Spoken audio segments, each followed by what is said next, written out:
ब्रह्मा का पिता है, कौन विष्णु की मां, शंकर का दादा कौन है, हमको दे बता। ये जानने के लिए कृपया सुनिए। जगत गुरु तत्वदर्शी संत रामपाल जी महाराज के अमृत वचन सर्व पवित्र धर्मों के पवित्र शास्त्रों के आधार पर। और गीता ज्ञानदाता भी जन्म मृत्यु के अंदर आता है और ब्रह्म का उपासक ब्रह्म लोक में जाता है और ब्रह्म से यही एक परम गति होती है, ब्रह्म लोक प्राप्ति होती है। अब हम आते हैं उसी प्रसंग पर जो आज दास आगे बढ़ाना चाह रहा है। तीन देव की जो करते भक्ति, उनकी कदे ना होवे मुक्ति। इन तीनों देवताओं की जो भक्ति करते हैं उनकी कभी मोक्ष नहीं होता। तीन देवता रजगुण ब्रह्मा सतगुण विष्णु तम गुण शिव जी, ये आपको स्पष्ट कर दिया कि स्पष्ट हुआ, अभी प्रमाण दिया था कि रजगुण ब्रह्मा है, सतगुण विष्णु तम गुण शिव जी। मार्कंडेय पुराण प्रश्न नंबर 123 से और खेमराज श्री कृष्ण दास प्रकाशन के प्रकाशित देवी भागवत के 5वें अध्याय का 8वें श्लोक में वो स्पष्ट कर दिया। शंकर जी कहते हैं, माता आपने हमें क्यों तमोगुण बना दिया, ब्रह्मा जी को रजोगुण और विष्णु जी को सतोगुण क्यों बनाया। इति सिद्धम रजगुण ब्रह्मा सतगुण विष्णु तम गुण शिव जी। अब हम गीता अध्याय नंबर 7 को फिर पढ़ेंगे। देखिए,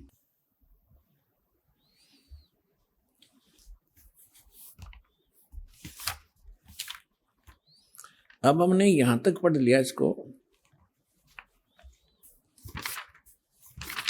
अब ये क्या कह रहे हैं कि देखिएगा अध्याय नंबर 7 का श्लोक नंबर 2 कि मैं तेरे लिए इस विज्ञान सहित तत्व ज्ञान को पूर्णतः कहूंगा, जिसको जानकर संसार में फिर कुछ भी जानने योग्य शेष नहीं रह जाता। फिर ये तीसरे में बता दिया है कि हजारों मनुष्यों में कोई एक माने सिद्ध है, माने भगवान प्राप्ति के लिए हजारों को एक आधा कोशिश कर रहा है भगवान पाने की, ना को केवल तो फॉर्मेलिटी करते हैं। और यत्न करने वालों में भी कोई एक आधा ही मुझ तक पहुंचता है, इसका ये अर्थ है कहने का। और जो मुझे तत्व से जानता है। अब प्रमाण है, जैसे दास बहुत बार सत्संग में सुनाता है कि ये स्वर्ग का राजा इंद्र एक बार मार्कंडेय ऋषि तपस्या कर रहे थे, उसने अपनी पत्नी भेज दी और फिर भी वो टस से मस नहीं हुए। फिर स्वयं इंद्र पहुंच गया कि ले मार्कंडेय जी, तुम इंद्र का राज ग्रहण करो, हम हार गए तुम जीत गए। लेकिन मार्कंडेय ऋषि ने कहा था कि मुझे तेरे इंद्र की राज की आवश्यकता नहीं, मैं तो ऐसे स्थान पर समाधि लगा रहा हूं ब्रह्मलोक में। और इंद्र को कहने लगा कि आजा, तुझे ब्रह्मलोक का सैल करा दूं, वो ज्ञान बता दूं, त्याग दे इस इंद्र के राज को। अब उसने वो केवल इसी ब्रह्म को ही तत्व से जानता था, इस ब्रह्म को ही फाइनल मान रहा था कि ये पूर्ण परमात्मा है मार्कंडेय ऋषि, तो उसने वही सेटिंग थी।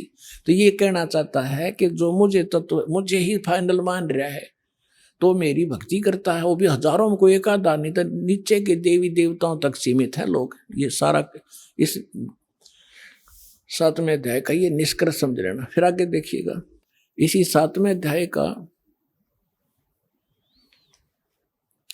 ये चौथा और 5वां श्लोक आपको बता, ये पृथ्वी जल अग्नि वायु आकाश मन बुद्धि और अहंकार भी इस प्रकार ये 8 प्रकार से विभाजित मेरी प्रकृति, यह तो जड़ प्रकृति है अपरा, और हे महाभाव से दूसरी जिसे सारा संपूर्ण जगत धारण किया जाता है, मेरी चेतन प्रकृति जीव रूपा ये चेतन प्रकृति समझो। अब 6 में कहा है, ऐसा समझकर संपूर्ण भूत सभी प्राणी इन दोनों प्रकृतियों से मैं संपूर्ण जगत का प्रभाव अर्थात प्रलय का कारण हूं, इनका जन्म और इस सब का मैं ही कारण हूं। अब हम यहां आ जाते हैं। अब ये क्या कहता है, अब हम ज्यादा ना पढ़े, सो देख 7वें में क्या कहा कि अर्जुन मैं बुद्धिमानों की बुद्धि और बलवानों का बल हूँ।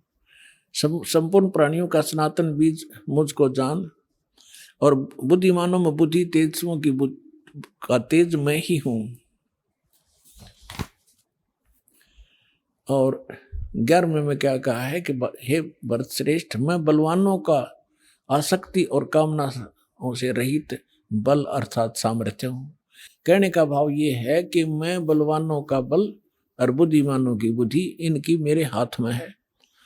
जैसे महाभारत के अंदर अर्जुन को बल दे दिया, ना जाने कितनी हत्या कर डाली, और जब श्री कृष्ण जी का वध हो गया, कर दिया एक शिकारी ने, और सारे या 2 लड़के मर गए कट के गंगा के किनारे पे, जमुना के किनारे पे।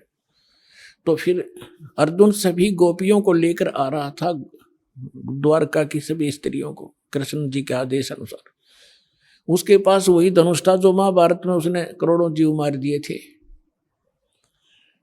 और रास्ते में भी लोनो पीटा, सारी कुछ औरतों को भी ले गए घसीट के, उनके गहने तोड़ ले गए, लूट ले गए। अर्जुन खड़ा खड़ा कांपा, उसका हाथ नहीं उठा।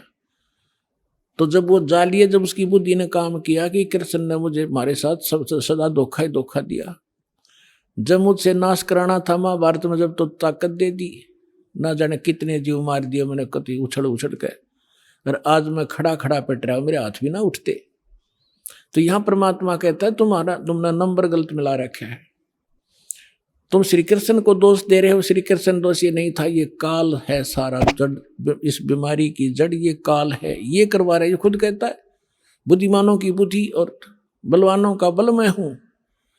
श्री रामचंद्र जी की सीता उठी विष्णु जी की, अब उसने खुद नहीं मालूम सीता ने कौन उठा ले गया, बुद्धि ऑफ कर दी। जब पार्वती ने ये कहा शंकर जी से कि मैं इसकी परीक्षा लूंगी, आपको ये विष्णु जी है, भगवान है, वह परीक्षा लेना आई, सीता रूप बनाकर जब उसकी बुद्धि ऑन कर दी काल ने, और तुरंत पहचान दी कि तो आप तो दक्ष पुत्री माया हो, और अपनी पत्नी का पता नहीं कौन उठा ले गया। उसने तो हनुमान जैसे चारों तरफ घूम कर ढूंढ के लाए, और उधर पार्वती पहचान दी। तो कहते बलवानों का बल और बुद्धिमानों की बुद्धि मैं ही हूं। अब ये है निष्कर्ष इस गीता जी के ज्ञान का। ये मारा करते सट्टे गीता जी का सार, तू क्या लाया था, तू जन्म अजन्मा है, जीव तो मरता ही नहीं, बस ये सार है, खाक सार था यो। अब 7वें अध्याय का हम आपको 12वां श्लोक सुनाते हैं, समझाते हैं।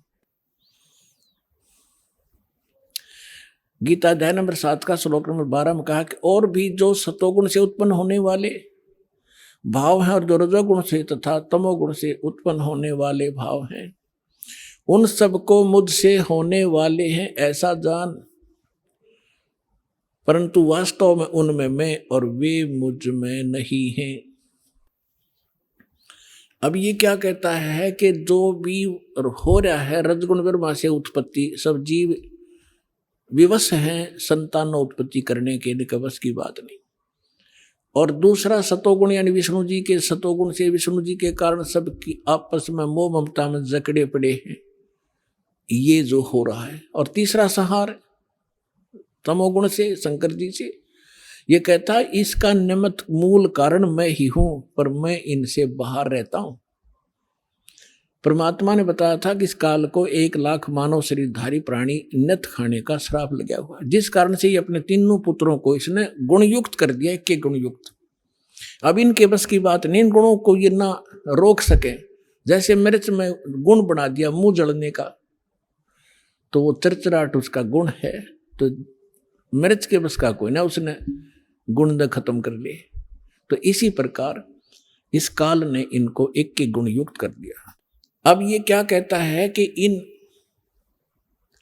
से जो कुछ हो रहा है इसका निमित्त कारण मैं ही हूं, मैं ही करता करवाता हूं, मैं खाता हूं, ये पैदा करें, मोह ममता से जकड़े रख कर मार दे।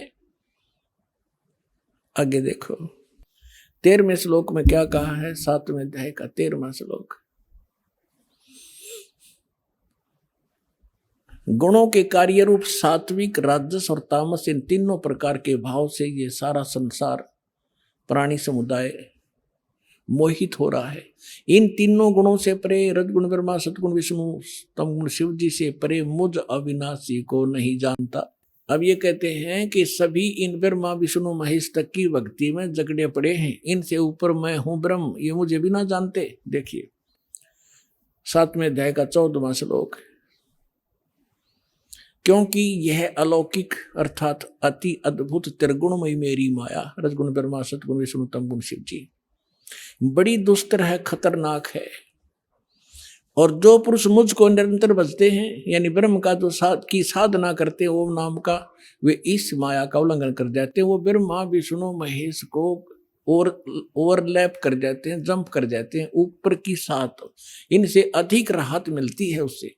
आगे देखो 15वें में क्या कहा है। ओए होए, माया के द्वारा जिनका ज्ञान हरा जा चुका है, रजगुण ब्रह्मा सतगुण विष्णु तमगुण शिव जी तक की जो बुद्धि, जिनकी बुद्धि वहीं तक सेट है, इनसे आगे कोई सुनना भी नहीं चाहते, वो आसुर स्वभाव यानी राक्षस स्वभाव को धारण किए हुए मनुष्यों में नीच नराधमा,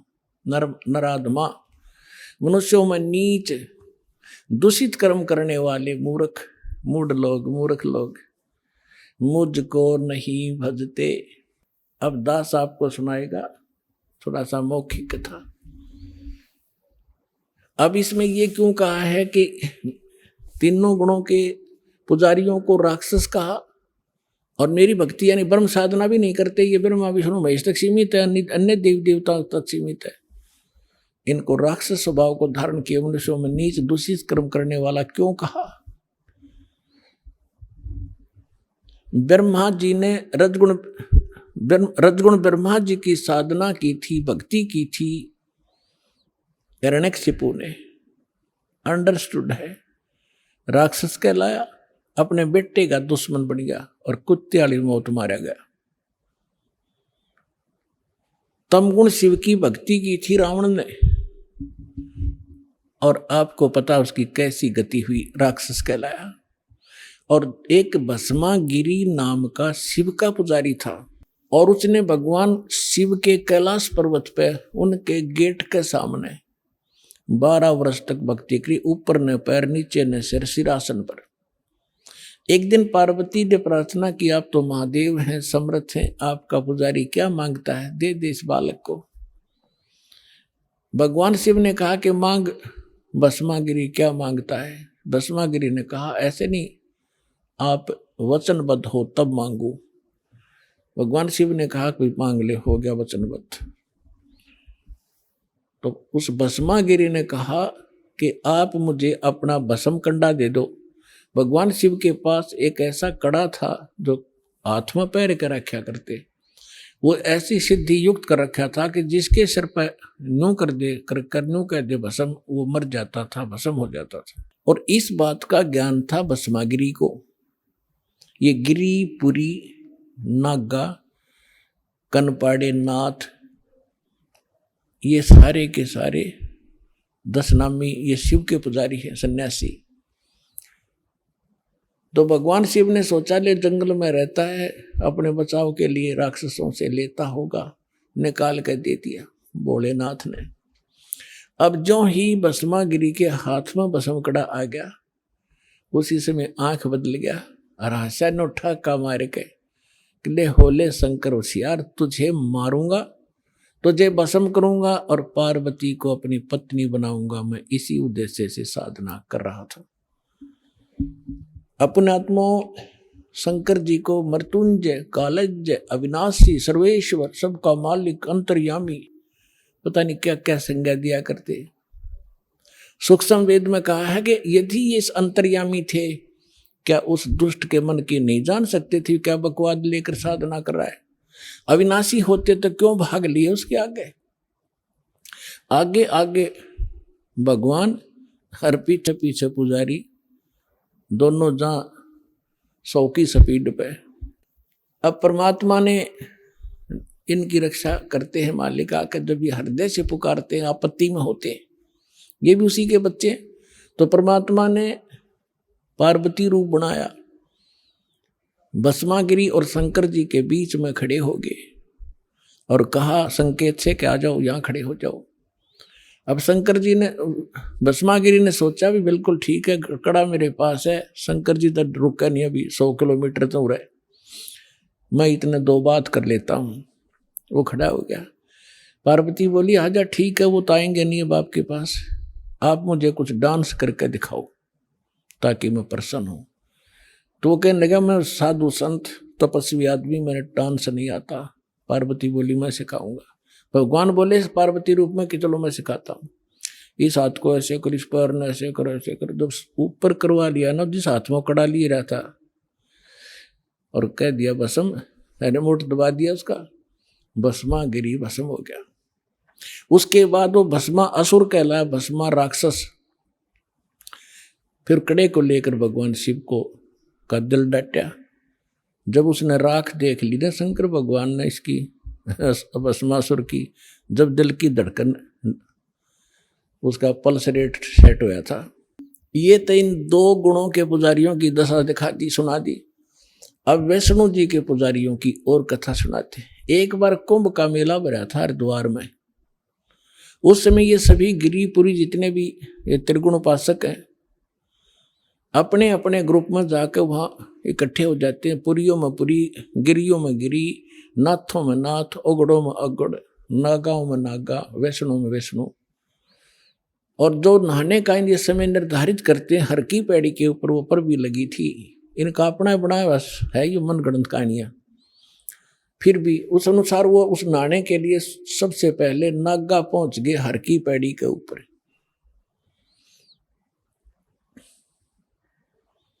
पीछे तो आगे वैष्णो, जो विष्णु जी के उपासक तमोगुण सतोगुण के। अब उन्होंने कहा कि नागाओ तुम बाद में स्नान करना, हम सर्वश्रेष्ठ हैं, हम भगवान विष्णु के उपासक हैं और हम पहले स्नान करेंगे, हम प्रथम स्नान करेंगे।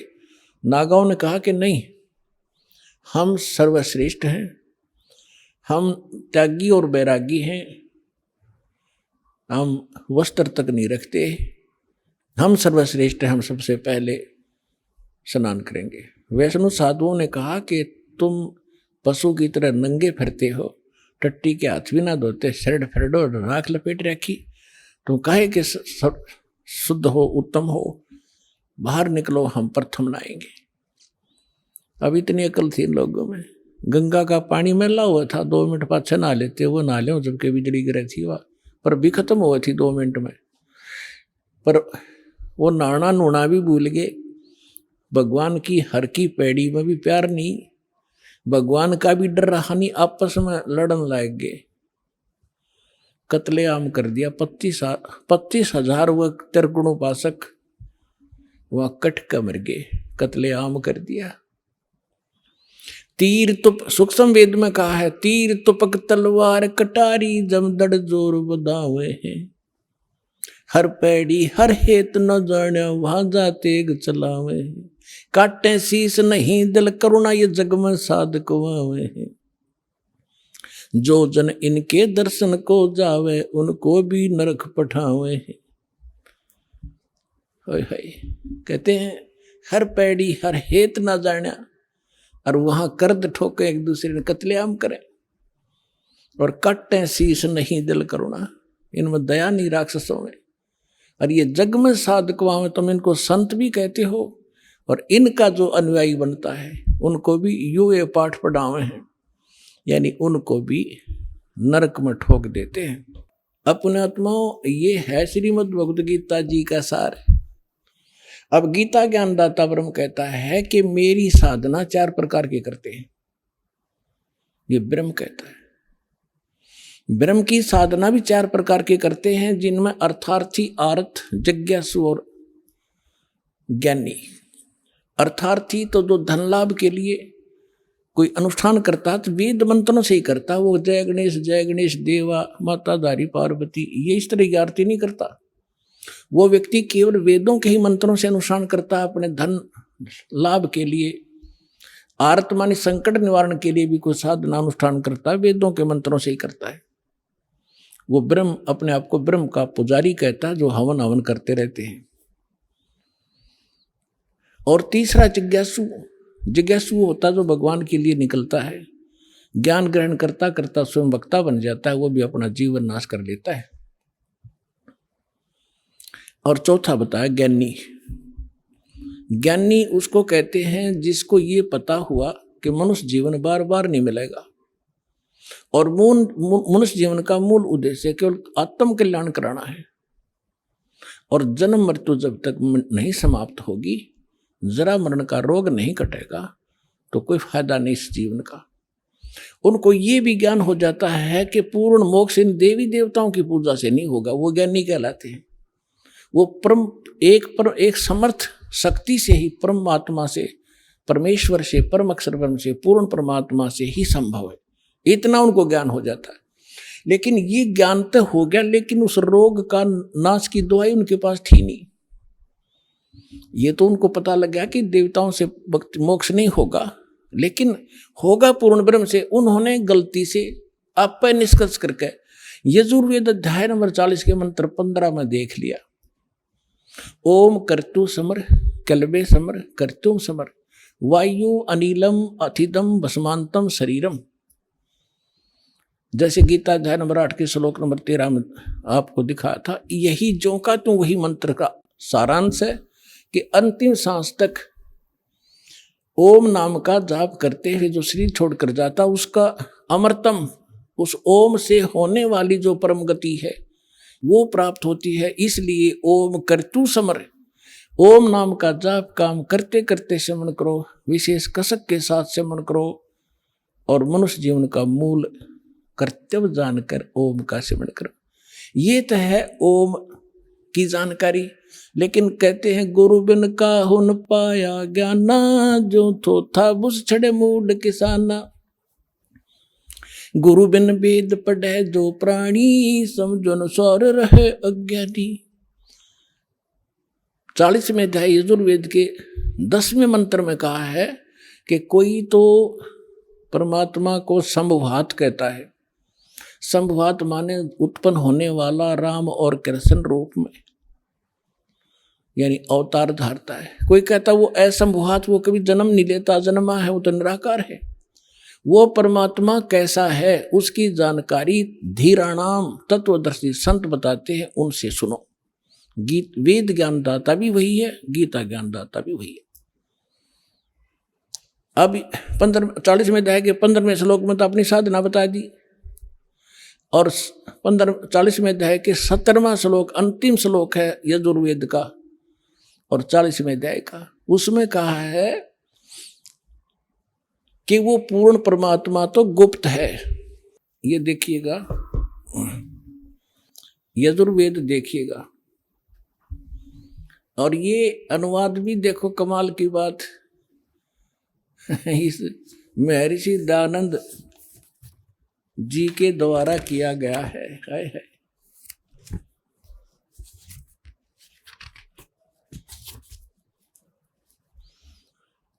प्रकाशक है सर्वदेशी कार्य प्रतिनिधि सभा 2/5 महर्षि दानंद भवन रामलीला मैदान नई दिल्ली से।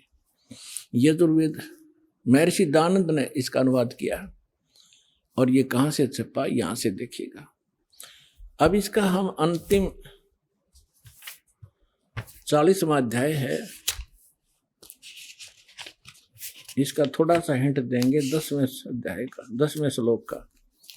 ये 44वां अध्याय माने 40वां अध्याय यजुर्वेद का, और यहाँ देखिएगा 10वां मंत्र है इसका। इसमें लिखा है, हे मनुष्यों, जैसे हम लोग धीराणाम माने मेधावी योगी विद्वान यानी तत्वदर्शी संतों से जो वचन सुनते हैं, जो वे लोग हमारे प्रति विचक्षण माने विस्तार पूर्वक कहते हैं, वे लोग संभवात संयोग जन्य असंभवात उत्पन्न नहीं होने।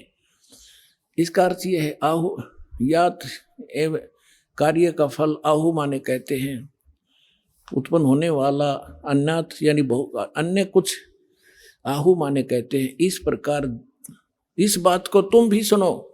अब ये क्या बताना चाह रहा है, ये अनुवाद से न करना नहीं आया, क्योंकि तो अज्ञानी था कति 1 नंबर का, मैं ऋषि दानंद को आया।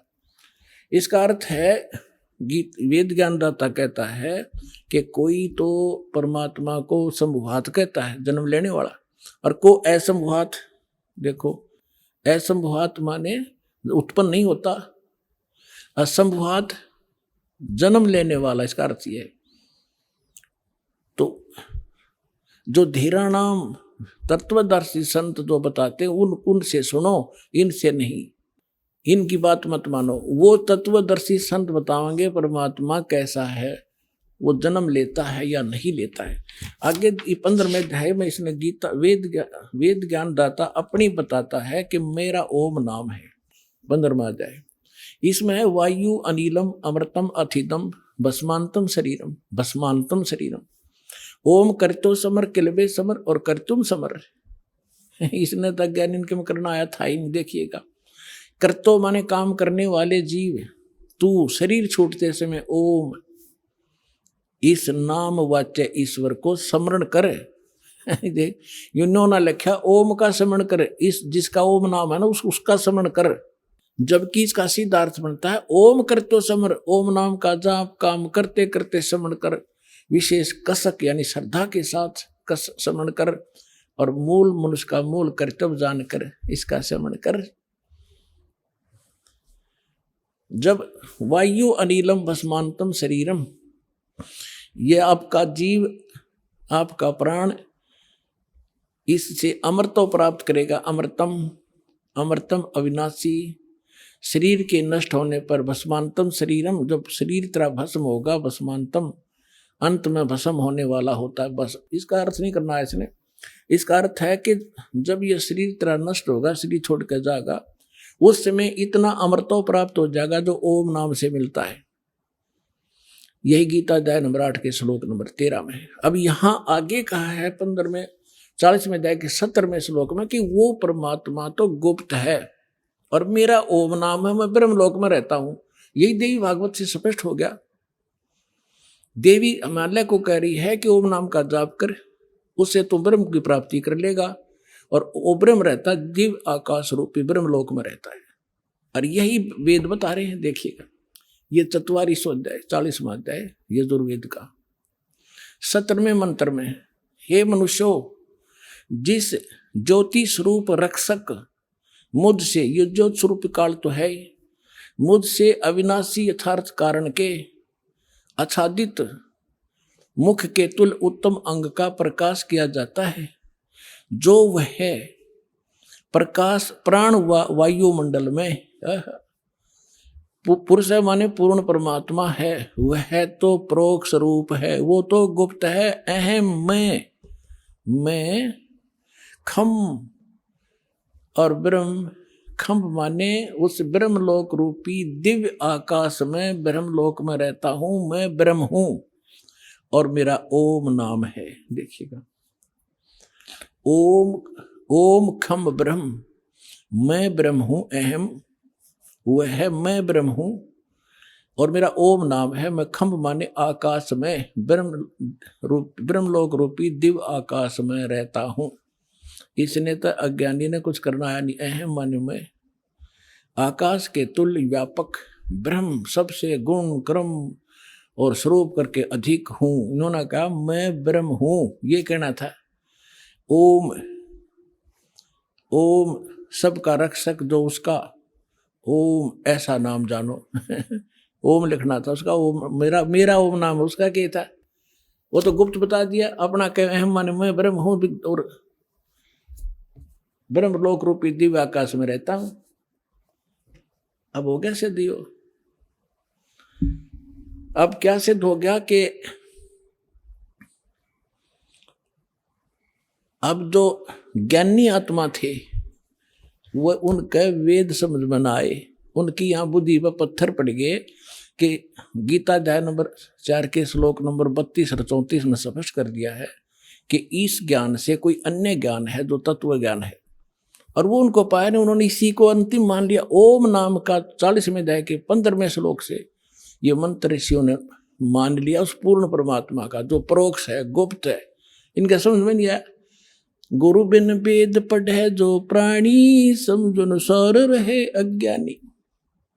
ये अज्ञानी थे। अब यहाँ गीता ज्ञान दाता जैसे इन अनड़ियों से, अज्ञानियों से पूछा जाता है, प्रश्न करते हैं मीडिया वाले कि 7वें अध्याय के 18वें श्लोक में गीता ज्ञानदाता अपनी गति को अनुत्तम क्यों कहता है? यानी ओम नाम से जो परम गति होती है, ब्रह्म लोक प्राप्ति होती है, ब्रह्म लोक ये ब्रह्म का मंत्र है ओम नाम, तो कहते हैं इसको अनुत्तम क्यों कहा? अन्यों कहें वो अनुत्तम का अर्थ बदल दिया ना अज्ञानियों ने। देखो, गुड माने अच्छा और बैड माने बुरा, और कोई बैड का अर्थ नहीं कहे सबसे अच्छा बुद्धि भ्रष्ट व्यक्ति होता है वो। अनुत्तम माने अश्रेष्ठ, उत्तम माने श्रेष्ठ, गुड, और यहां अनुत्तम का अर्थ कहते जिससे उत्तम कोई और ना हो, हमारा शर ना हो, ऐसे अनाड़ी हमारे गुरु मिले हमारे को। तो इसका अर्थ ये था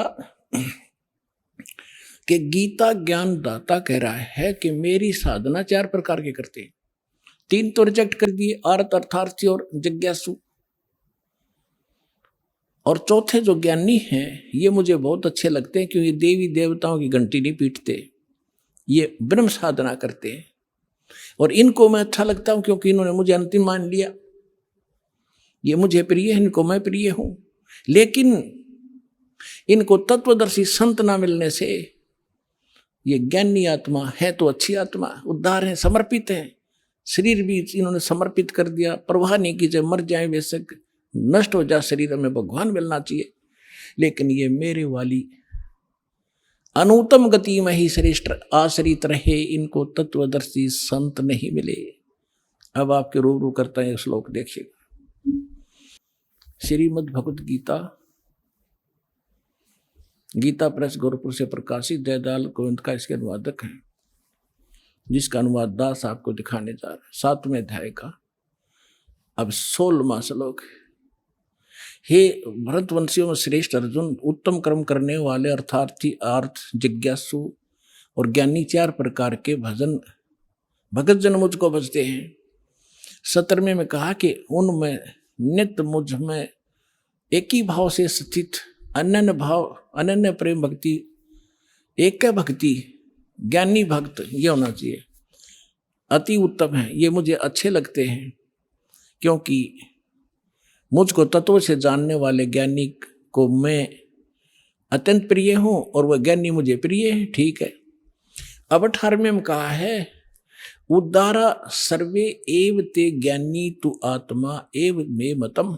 मेरे विचार में ये सभी ज्ञानी आत्मा है तो उद्धार यानी समर्पित हैं, अच्छी आत्माएं हैं। आस्थित से ही युक्त आत्मा माम एवं अनुत्तमाम गतिम।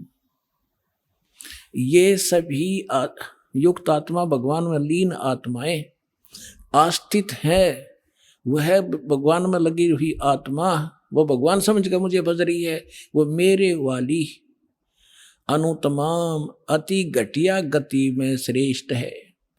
इन्होंने अनुवाद क्या किया अज्ञानियों ने, देखिए, ये सभी उद्धार हैं परंतु ज्ञानी तो साक्षात मेरा ही स्वरूप है। यह अनुवाद गलत कर रखा है, ये मेरा मत है, ये मेरा मत है, क्योंकि वह मदगत मन बुद्धि वाला ज्ञानी भक्त अनुत्तमा माने अति उत्तम है। फुटे बाग धरे अनुत्तम ने अति उत्तम है, अनुत्तम लिखना था घटिया, गति स्वरूप मुझमा ही अच्छी प्रकार स्थित हैं। अपने आत्माओं, परमात्मा ने आपको शिक्षा दी, ऐसे उपकरण बनवा दिए कि घर बैठे इंटरनेट पे भी देख रहे होंगे पुण्यात्मा परमात्मा के प्यारे, और ये सीडी बनाई जाएंगी, घर घर पहुंचाई जाएंगी और जानकर गदगद हो जाएंगे सच्चाई को। इसमें स्पष्ट कर रखा है, गीता ज्ञान दाता अपनी साधना को भी घटिया बता रहा है, अनुत्तम बता रहा है, और कह रहा है ये ज्ञानी आत्मा जो परमात्मा के लिए समर्पित हैं, जिनने जान लिया है कि मनुष्य जीवन केवल परमात्मा प्राप्ति के लिए प्राप्त हुआ है और मोक्ष केवल उस पूर्ण परमात्मा से होगा। इनको तत्वदर्शी सर्व वासुदेव प्राप्त नहीं हुआ। अब देखो, थोड़ी कथा सुनाने से पहले 19वां श्लोक और सुनाऊंगा जिससे आपका और कंसेप्ट क्लियर होगा। देखिएगा, ये गीता अध्याय, श्रीमद् भगवत गीता अध्याय 7 का हम श्लोक 18 पढ़ लिया। ये मेरी अनुतम है, ये घटिया लिखनी थी उन्होंने। अब इससे स्पष्ट हो जाता है, बहुनाम जन्मानाम अन्ते ज्ञानवान माम परपदते वासुदेव सर्वमति स महात्मा सो दुर्लभ है। अब यहाँ कहते बहुत जन्मों के अंत के जन्म में ज्ञानवान, तत्व ज्ञान को नहीं, ज्ञानी, ये ज्ञानी पुरुष सब कुछ वासुदेव ही है, इस प्रकार मुझको बचता हुआ महात्मा अत्यंत दुर्लभ है। नहीं, ये झूठ, गलत अनुवाद गलत किया है। इसका अर्थ है कि बहुनाम जन्म, क्योंकि शुरुआत से इसका सटाट से देखो इस प्रसंग 7वें अध्याय का, पहले कह रहा है कि तीनों गुणों की भक्ति जो इन ऊपर जिनकी बुद्धि है ब्रह्मा विष्णु महेश तक, वो राक्षस स्वभाव को धारण किए हुए मनुष्यों में नीच और दूषित कर्म करने वाले मूर्ख मुझे नहीं बचते। फिर कहता मेरे भजने वाले भी 4 प्रकार के, उनमें 3 रिजेक्ट कर दिए, चौथा फाइनल उसने कर दिया। ये ज्ञानी आत्मा है तो अच्छी, लेकिन ये मेरे वाली ब्रह्म तक ही सीमित रही इनकी बुद्धि, और उस घटिया साधना में लीन रहे। अब यहाँ बताया है कि बहुनाम जन्मा नाम अंते, जैसे गीता अध्याय नंबर 7 के श्लोक नंबर पहले में कहा है कि ये भक्ति में लगे हुए प्राणी, इनमें से हजारों में से कोई एक मेरी प्राप्ति के लिए प्रयत्न करता है, एक मुश्किल से। तो यहां वही कह रहा है कि बहुनाम जन्मानाम अंते, इन ब्रह्मा विष्णु महेश से की पूजाओं से ऊपर उठकर बहुत जन्म के किसी एक जन्म में ज्ञानवान, ये ज्ञानी मेरी भक्ति करते माम प्रपदते, और वासुदेव सर्वमिति, ये बताने वाला महात्मा सुदुर्लभ है कि वासुदेव सर्वमिति स महात्मा सुदुर्लभ है। ये बताने वाला कि वो वासुदेव यानी सर्व पूर्ण परमात्मा परम अक्षर ब्रह्म वही सब कुछ है, वही पूजा के योग्य है, वही इष्ट रूप में मान्य है, वही पाप नाशक है, वही अविनाशी है, वही सबका धारण पोषण करता है, और उसकी भक्ति करनी चाहिए और की नहीं, और को इष्ट नहीं मानना चाहिए। कहते हैं ये बताने वाला महात्मा तो बड़ी मुश्किल से मिलेगा। यहाँ इसका अर्थ ही है, इन्होंने अर्थ गलत कर रखे। तो वो ये दास आपको मिल गया पुण्यात्माओं, असंख्य युगों के बाद ये दाव आपका लगा है, इसको सफल करना। अब ये गीता ज्ञान दाता ब्रह्म ने अपनी साधना को अनुत्तम क्यों कहा, अपनी गति को? एक चुनक नाम के ऋषि थे, ज्ञानी आत्मा थे, जैसे भी उनको गुरु मिले सबने ओम नाम के जाप की रट लगा दी और एक हठ योग साथ में जोड़ लिया, वो ओम नाम के जाप का भी और अड़ंगा नारा और बोलिया। ये तप कहाँ से लाए? किसी भी सदग्रंथ में तप करने का आदेश नहीं, सदग्रंथ माने गीता और वेदों में, और ना ही सूक्ष्म वेद में, तत्व ज्ञान में जो परमात्मा ने बोला। गीता अध्याय नंबर 17 के श्लोक नंबर 5 और 6 में तो ये कहा है कि जो शास्त्र विधि को त्याग कर और मनमाना घोर तप को तपते हैं, वो राक्षस लोग इस कमलों के अंदर बैठे सभी प्राणियों के जो मुखिया ब्रह्मा विष्णु महेश आदि और मुझे भी वो क्रस करते हैं, उनको राक्षस स्वभाव के जान। ये हठियों कहाँ से लाए? श्री देवी भागवत के अंदर एक प्रसंग है 3रे स्कंद में कि ब्रह्मा विष्णु महेश जब इन्होंने ये क्या करते हैं, रहस्य तो परमात्मा ने बताया है, दास ने भी आपको बहुत बार रूबरू किया है कि ब्रह्मा जी अपनी उत्पत्ति बताता है नारद जी को कि अपने पुत्र को कि मैं कमल के फूल पर बैठा था, मुझे नहीं मालूम है कहाँ से उत्पन्न हो गया। आकाशवाणी हुई तप करो तप करो, मैंने 1000 वर्ष तक तप किया। फिर कहा सृष्टि करो, तपो तपो कर वाक्य सुनाया, लो कर चोबल मेरी माया, लो कर चोबल मेरी माया। ये सूक्ष्म वेद में भी ऐसा ही कहा है। तो ब्रह्मा जी ने कहा कि आकाशवाणी हुई कि तप करो, मैंने 1000 वर्ष तप किया। फिर कहा सृष्टि करो। अब पहले इनके अंदर सिद्धियां पैदा कर लेता है काल, इनको एटम बम बनाता है, रिमोट इसके हाथ में रहता है। तो ये ब्रह्मांड जी ने सोचा कि ये परमात्मा पूर्ण ब्रह्म की आकाशवाणी है, तप करो। और बाद में उसको वेद मिले, वेदों में तप का प्रावधान नहीं है, तो इसने वो काल की अलग से वाणी जो थी वह भी साथ अपने अनुयायियों को, अपने वंशजों को, ब्राह्मणों को दे दी कि तप भी करो, ओम नाम का जाप करो। एक चुनक नाम का ऋषि था, उसने बहुत ज्ञानी आत्मा था, ब्रह्म पुजा काल का पुजारी था, काफी वर्षों तक ओम नाम का जाप किया, तप किया, हठ योग किया। अब इसे भगवान मिल नहीं सकता। गीता अध्याय नंबर 11 के श्लोक 47 और 48 में और गीता अध्याय नंबर 11 के श्लोक 32 में स्पष्ट कर दिया है कि मैं काल हूं और ये मेरा रूप है और सबको खाने के लिए आया हूं। अर्जुन, तू ना लड़ेगा तो भी मारूंगा। ये मेरा वास्तविक रूप है, मैं काल हूं। तो 11वें अध्याय के 47-48 में कहा कि अर्जुन, ये मेरा स्वरूप आज तक आपने तेरे पहले किसी ने नहीं देखा, और मेरे इस रूप की प्राप्ति यानी मेरी प्राप्ति, इसके दर्शन माने भगवान प्राप्ति, ना वेदों में वर्णित विधि से, ना तप से, ना जप से, ना किसी क्रिया से मैं कभी नहीं मिल सकता, कोई नहीं कर सकता। इति सिद्धम वेदों में वर्णित विधि से भगवान प्राप्ति नहीं है। जिस कारण से इन कबीर साहब कहते हैं, खोजत खोजत हारिया अंत कहा निराकार। ये इनके साधन गलत थे भगवान पाने के और देखने के, अंत में कह दिया भगवान निराकार है। अपना मन गढ़ंत थ्योरी बना ली लोगों ने, तो इनको भगवान मिला नहीं।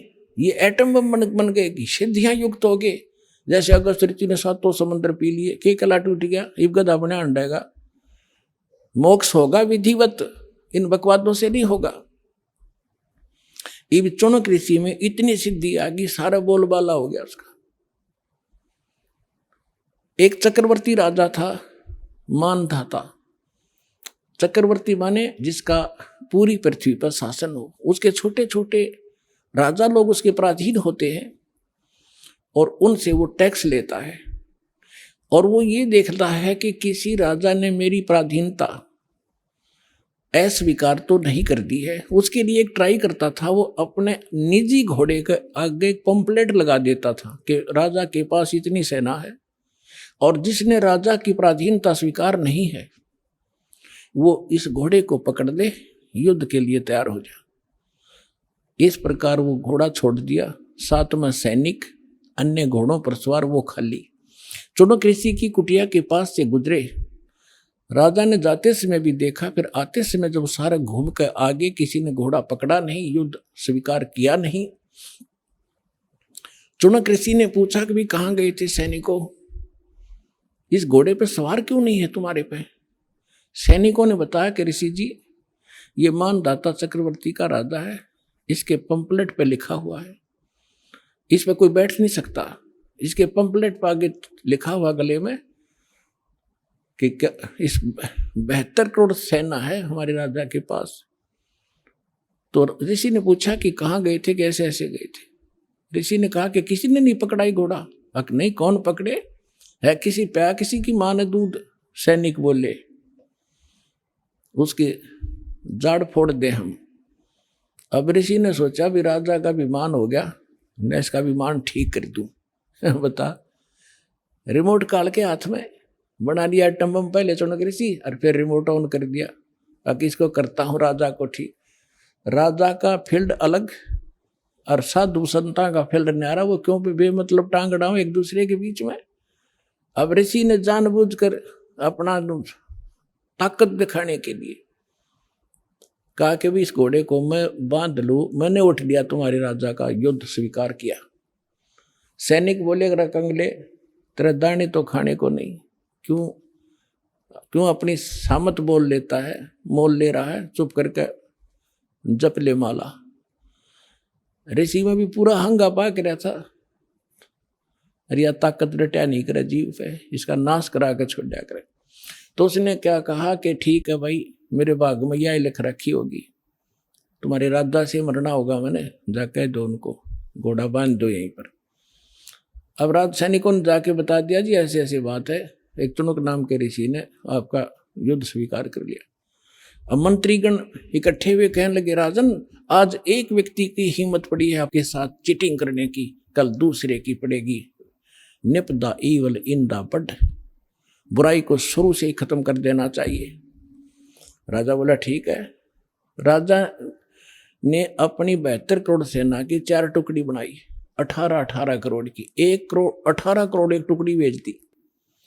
उधर से उस ऋषि ने सारे जीवन में जो डले ढोए थे वो अटपट करके सिद्धियां प्राप्त की थी, उससे 4 पुतली तैयार कर दी, एटम बम 4 बना दिए, परमाणु बम।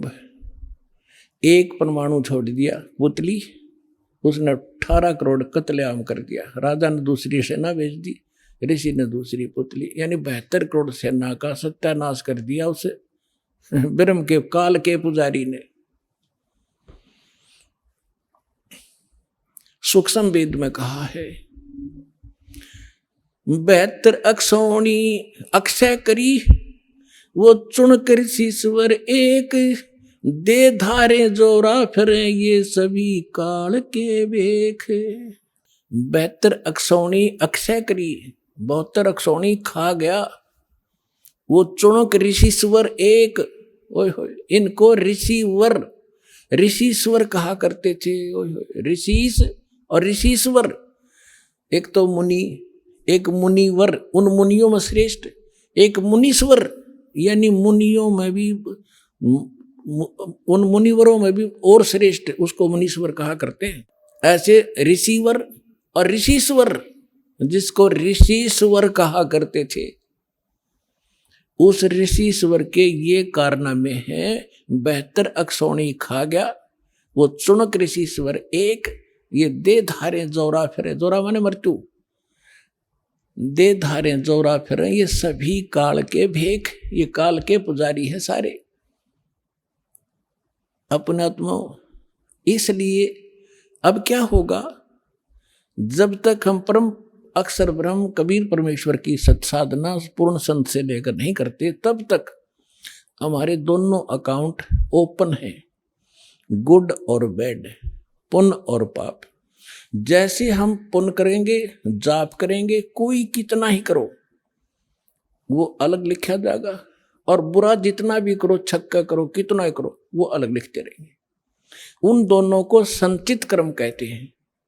आगे आपको जो भी जीवन मिलेगा उन्हीं से एवरेज निकाली जाएगी। जिसके पुण्य गणे हैं उनके पुण्य ज्यादा एवरेज में,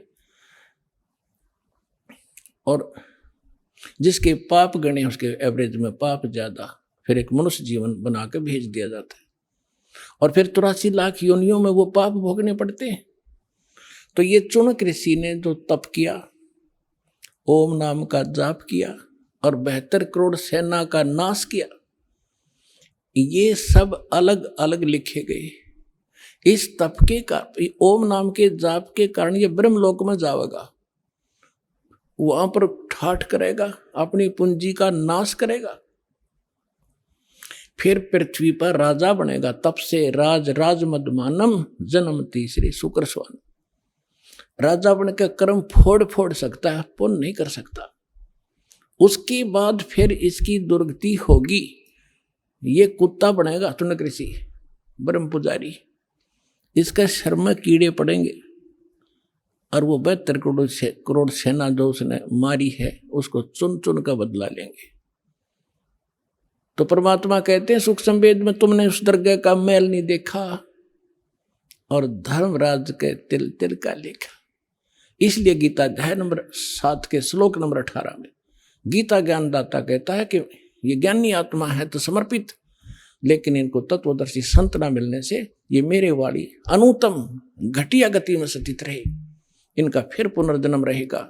इसलिए गीता अध्याय नंबर 15 के श्लोक नंबर 4 में कहा कि तत्वदर्शी संत की प्राप्ति के उपरांत परमेश्वर के उस परम पद की खोज करनी चाहिए, जो जानने के बाद साधक फिर लौटकर कभी संसार में नहीं आते। गीता अध्याय नंबर 18 के श्लोक नंबर 62 में कहा कि अर्जुन तू सर्वभाव से उस परमेश्वर की शरण में जा, उसकी कृपा से तो परम शांति को और सनातन परम धाम को प्राप्त होगा। उसके लिए गीता अध्याय नंबर 4 के श्लोक नंबर 32 और 34 में कहा है कि वो तत्व ज्ञान स्वयं परमेश्वर आकर बोलते हैं, और वो ज्ञान तत्वदर्शी संतों से जाकर समझ, उसके आधार से साधना करने से जब तेरा मोक्ष होगा। गीता अध्याय नंबर 7 के श्लोक नंबर 29 में कहा है कि जो मेरे इस ज्ञान का आश्रय कर लेता तो तत्वदर्शी संत को खोज लेता है, वो जरा और मरण से जो छूटने का प्रयत्न कर रहा है उसने तत्वब्रह्म को जान लिया, सारे धातुओं से परिचित है और सब संपूर्ण कर्मों से परिचित है। तो दास ने भी बता दिए, जो जरा और मरण से छूटने के लिए प्रयत्नशील है वो तत्वब्रह्म से परिचित है, सारे धातुम ज्ञान से परिचित है और कर्मों सभी कर्मों से परिचित है। जरा माने वृद्धावस्था, एक जोरा, जोरा माने मृत्यु, ये परमात्मा के संत भाषा के शब्द हैं। जोरा माने मौत और जरा माने वृद्धावस्था और मृत्यु। जो इससे छूटने का ही प्रयत्न करते, संसार की किसी वस्तु की इच्छा नहीं करते, वो उस तत्वब्रह्म से परिचित है। तो यहां फिर 8वें अध्याय के प्रथम मंत्र में अर्जुन ने पूछा कि वो किम तत्वब्रह्म। 8वें अध्याय के 3रे श्लोक में गीता ज्ञानदाता ने कहा कि वो परम अक्षर ब्रह्म है। गीता अध्याय नंबर 15 के श्लोक 1 से 4 में उल्टे लटके हुए संसार रूपी वृक्ष का हवाला दिया है कि समझो ये संसार ऐसा है, ऊपर को जड़ तो पूर्ण परमात्मा, नीचे को 3 गुण रूपी शाखा है। और तत्वदर्शी संत वो होगा जो इन सारे संसार रूपी वृक्ष के सभी विभाग बता देगा। अक्षर पुरुष एक पेड़ है, सर पुरुष निरंजन वा की डार और 3 देवा शाखा है, वो पात रूप संसार। परमात्मा ने 600 वर्ष पहले अपने सूक्ष्म वेद में बोला हुआ ये ज्ञान दास को आज आपके रूबरू किया। फिर गीता अध्याय नंबर 15 के श्लोक 4 में कहा कि तत्व ज्ञान के पश्चात परमेश्वर प्राप्ति के पश्चात परमेश्वर के उस परम पद की खोज करनी चाहिए, जहां जाने के बाद साधक फिर लौट कर कभी संसार में नहीं आते। आइए अब हम उन श्रद्धालुओं के अनुभव जानते हैं जो जगत गुरु तत्वदर्शी संत रामपाल जी महाराज जी से दीक्षा प्राप्त कर चुके हैं तथा उनके द्वारा बताए गए भक्ति मार्ग पर चल रहे हैं। सर नमस्कार। नमस्कार जी। क्या नाम है आपका? मेरा नाम जी पवन कुमार है जी। जी आप कहाँ से आए हो? मैं जी पीछे कैथल हरियाणा, अब काफ़ी टाइम से पंजाब जिला लुधियाना गांव जोधा में रह रहे हैं जी। सर संत रामपाल जी महाराज जी से नाम दीक्षा लेने से पहले आप क्या भक्ति साधनाएं करते थे? पहले बचपन से जी हम हनुमान की पूजा करते थे, बाद में हम राधा स्वामी पंथ ब्यास में चले गए जी। सर आप राधा स्वामी पंथ से कब जुड़े? हम जी 1986 में जुड़े जी, तो 1989 में हमने नामदान लिया वहाँ पे। 1995 में वहाँ सेवा करी जी, लगभग 28 साल के करीब वहाँ पर हमने भक्ति और सेवा की जी। सर राधा स्वामी पंथ में आपने किस गुरु से नाम दीक्षा ली? हमने जी महाराज चरण सिंह से नामदान लिया था जी वहाँ से। सर आपने बताया कि चरण सिंह जी महाराज से आपने नाम दीक्षा ली हुई थी, तो सर आपके जीवन में ऐसा क्या होता है कि 28 साल तक आप चरण सिंह जी महाराज से जुड़े रहे, एक ऐसे पंथ में जहाँ पे करोड़ों लोग अभी भी जुड़े हुए हैं, आपने वो पंथ छोड़ दिया, क्या कारण रहा? तो सर ऐसा क्या हुआ कि आपने राधा स्वामी पंथ को छोड़ दिया? वहाँ जी 28 साल हमने भक्ति करके, तो वहाँ से हमारी जो हेल्थ थी खराब रहती थी, भूत प्रेत करके बाधा होने लगी। भूत प्रेत बाधा होने से मैं बहुत वहाँ परेशान था। वहाँ नाम दान लेने के बाद भी मुझे वहाँ कोई सुख और सुखी घर में शांति प्राप्त नहीं हो रही थी। तो वहाँ पे रहने से मुझे कोई किसी प्रकार का आर्थिक लाभ, शारीरिक लाभ नहीं मिल रहा था, मन में शांति भी नहीं आ रही थी। मैं अक्सर सोचा करता था कि गुरु नानक देव जी कहते हैं कि नाम लेने से सुख हो जाता है, नानक दुखे सब संसार सो सुखी जैसे नाम आधार। मैंने कहा, सोचता था वहाँ पे नाम भी लिया हुआ है लेकिन मुझे सुख प्राप्त नहीं हो रहा है, भी क्या कारण है इसका? मुझे कुछ नहीं पता लग रहा, कुछ समझ नहीं आ रही थी। सर आपने बताया कि जब वो साधनाएं आप कर रहे थे तो आपको भूत प्रेत की समस्याएं थी, आपके जीवन में काफ़ी कष्ट आ रहे थे, तो सर आपको संत रामपाल जी महाराज जी के बारे में कैसे पता चला? संत रामपाल जी महाराज के जी एक दिन मैं टीवी पे सत्संग देख रहा था, कुछ 5-4 मिनट का सत्संग रह रहा था। संत रामपाल जी बोल रहे थे कि जो गीता का ज्ञान है वो कुरुक्षेत्र में काल भगवान ने श्री कृष्ण में प्रवेश करके बोला। इसलिए सुन के बाद मुझे काफ़ी झटका लगा। हम तो सोचते हुए कृष्ण भगवान जी ही गीता का ज्ञान बोल रहे हैं। तो मैंने उसके बाद वो इतनी गुरु जी कह रहे थे संत रामपाल जी कि वहाँ लड़ाई का मैदान और ज्ञान का क्या काम। तो इतनी बात कह के वो सत्संग वहाँ से समाप्त हो जाता है। मुझे नहीं पता संत कौन है कौन नहीं। उसके बाद मैं अगले दिन टीवी पर देखता हूँ, टीवी पर सत्संग मुझे नहीं मिला। हर एक चैनल मैंने खोज मारे, लगभग 3 महीने तक मुझे वो सत्संग दोबारा प्राप्त नहीं हुआ। फिर मेरे एक रिश्तेदार हरियाणा से जींद से, उसने संत रामपाल जी से नाम लिया हुआ था, उससे मेरी भेंट हुई। उसने मुझे बताया चर्चा के दौरान कि संत रामपाल जी महाराज का वो सत्संग आता है साधना चैनल पर। और साधना चैनल से मैं देखना शुरू किया।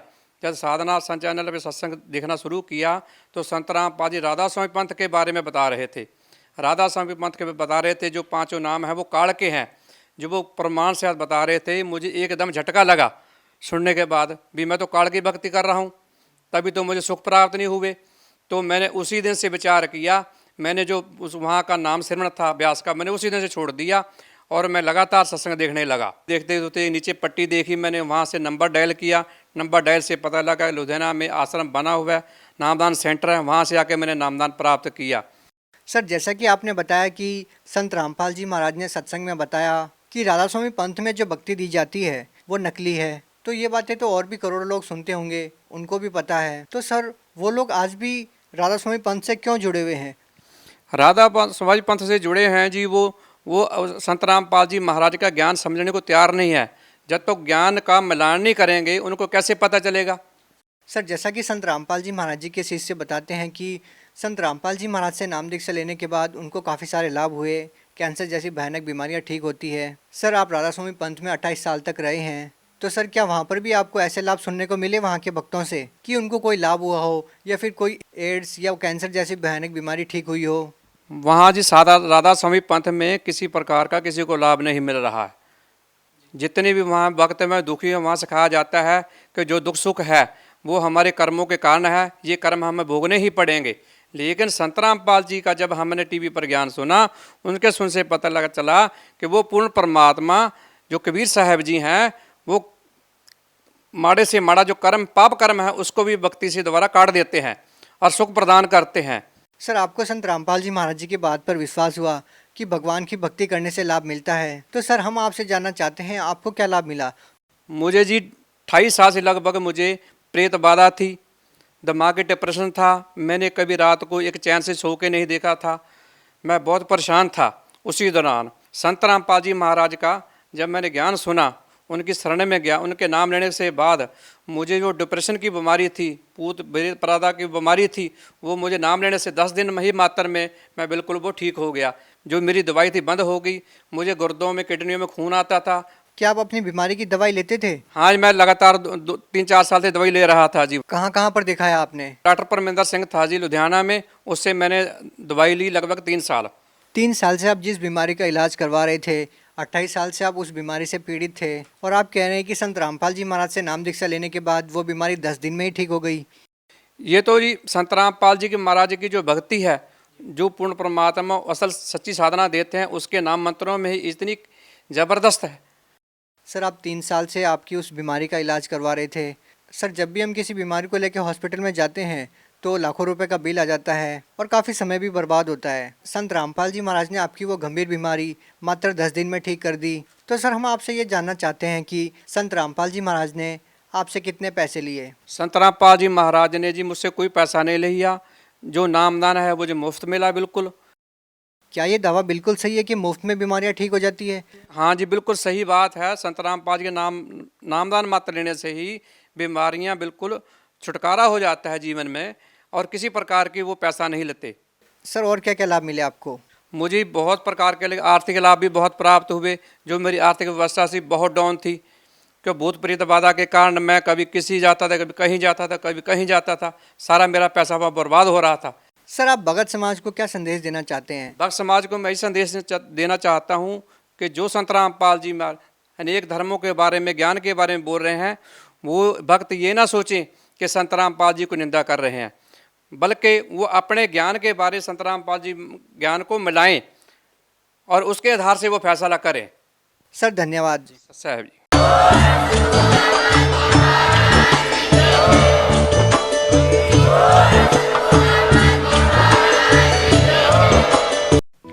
आप सुन रहे थे जगत गुरु तत्वदर्शी संत रामपाल जी महाराज के मंगल प्रवचन। अधिक जानकारी के लिए संपर्क करें।